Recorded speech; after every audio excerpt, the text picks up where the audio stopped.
গরম মাছ ভাজির সাথে ভাত তুলনাই হয় না। চিকন চালের ভাত এবং মাছ ভাজি। এখানে এই পাশে হলো কই মাছ, এই পাশে হলো বড় মাছের চাকা ভাজি টাটকা। এইটা দিয়ে এখন ভাত খাওয়া হবে। একটু সবজি আছে, সবজি ঝোল আছে, আর এখানে আছে ভেন্ডি ভাজি আর ঢেঁড়স ভাজি। এখন আমরা মাছ ভাজি দিয়ে রাতের ডিনার সারবো ইনশাল্লাহ। দাও তো আমাকে এক পিস মাছ তুলে।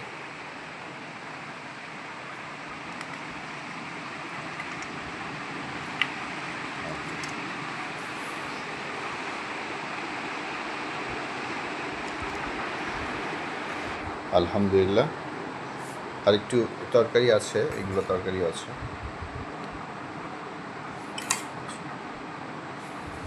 এখানে তরকারি হলো যে সাজিনা দিয়ে, কাঁচা কলা দিয়ে, আলু দিয়ে এখানে ঝোল করা হয়েছে।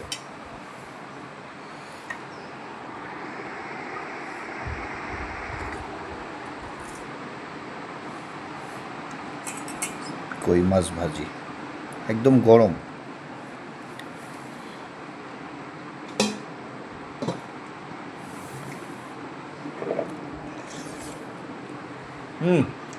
মজা হয়েছে।